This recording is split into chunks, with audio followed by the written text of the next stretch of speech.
Free trade proponents always make their case by hiding behind complex fallacies. They deliberately confuse their audience with absolute nonsense, jumping from one random and incoherent point to another, without actually providing any premise for anything. By jumping around all over the place to deliberately confuse their audience, they try to portray themselves as so wise on the matter that only they can understand what they are saying, demanding blind faith from their audience. When questioned on any point, they get angry, never answer, and only divert with more irrelevant fallacies. Free trade is very simple. Normally, there are restrictions on trade. Without those restrictions, a wealthy country or corporation, for example, can open up shop in someone else's country. Since they have so much money, they can sell the same product as the local businesses for no profit and at a much lower cost. They can run all the local businesses into the ground and gain a monopoly on a whole industry. They can then raise the price, since they have complete control over the industry, and hold that country hostage. By gaining so much power over another country, they have control over the very government of that country.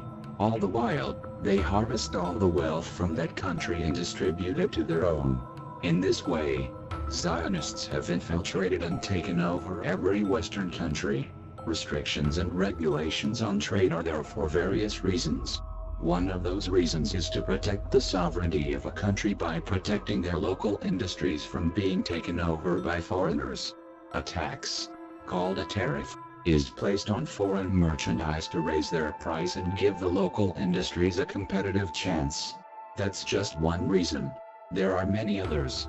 Another example of why trade restrictions are necessary is to maintain minimum standards, to avoid food contamination that can wipe out millions and be used to deliberately or accidentally genocide another country. Another example of maintaining minimum standards is to prevent being ripped off with inferior and fake merchandise. There are many reasons why trade restrictions are necessary, since trade is widely used by opportunists to harm and exploit others. Trade restrictions and regulations are not just international, but include almost all national trade as well, again to avoid exploitation and harm. Free trade is the concept of completely removing all trade restrictions and regulations, removing all obstacles that prevent free trade opportunists from exploiting and taking over the world. They fallaciously claim that everyone will magically and automatically behave themselves and no one will engage in exploitation. They blame all exploitation on the government. By removing the government, they claim to remove all exploitation. But that is a complete and total lie.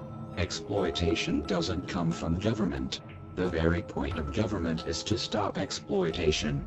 Almost all government corruption comes from opportunists who gain their power and money through exploitative trade. There is no basis whatsoever behind the claim that humans without government will automatically behave themselves and not exploit each other. Sure, some people won't, but some will, and they have always exploited others throughout history.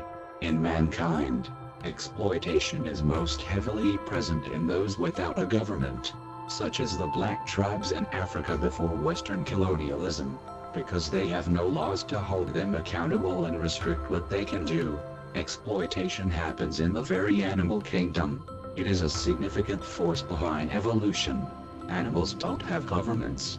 Viruses don't have governments.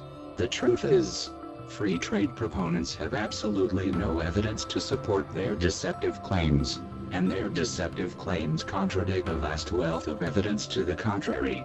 Free trade proponents prey on ignorance and gullibility, demanding blind faith in their self-proclaimed wisdom. Free trade proponents are opportunistic liars who hide behind confusing nonsense to mask their true intentions. Free trade proponents are capitalist, anarchist, Zionist, and that even includes communist. Communism is what happens when free trade Zionists have complete control. Free trade is what Zionists do when they have no control. As a means of gaining control, free trade proponents don't believe they have a moral obligation to contribute to civilization. They believe in milking the world for everything they can get, however exploitative and unfair. that everything is fair game. They believe their exploitation is a sign of intelligence and superiority, and that being intelligent and superior gives them the divine right to justify taking the entire world from others. Not only taking the world from everyone else, but exploiting and enslaving them for all time. They are opportunistic parasites, and they operate through various labels that all have the same foundation and objectives. Free trade proponents will sometimes call it free market instead. By renaming themselves, they distance themselves from the well-known holes in their ideology, and admit the need for some restrictions and regulations, while demanding holes in trade that allow them to exploit and continue business as usual. The same exploitation, monopolies, price fixing and taking over governments by holding them hostage, applies. It is the same game under a different name. Trade restrictions and regulations are a mess. That doesn't mean the very concept is false. The reason why they are a mess is because governments have desperately tried in the past to fight Zionists who were attempting to take over.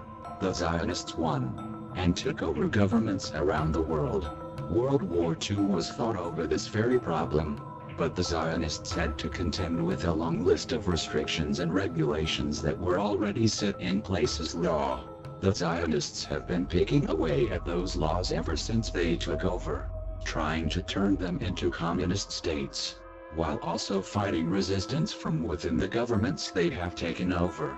Zionists have instituted laws of their own, to censor and persecute resistance. The result is an incoherent list of contradictory laws that are ever growing more complex. The solution is to properly inform yourself on all matters. Be sure that you are fighting for the right side. Join the information war against the Zionist lies, and bring back the foundation of law, which is to preserve the racial, national and cultural heritage of all gene pools. Zionists are not necessarily Jews. Most Jews are Zionists, but all Muslims are also Zionists. A significant portion of international trade should be banned, while the rest should be heavily regulated.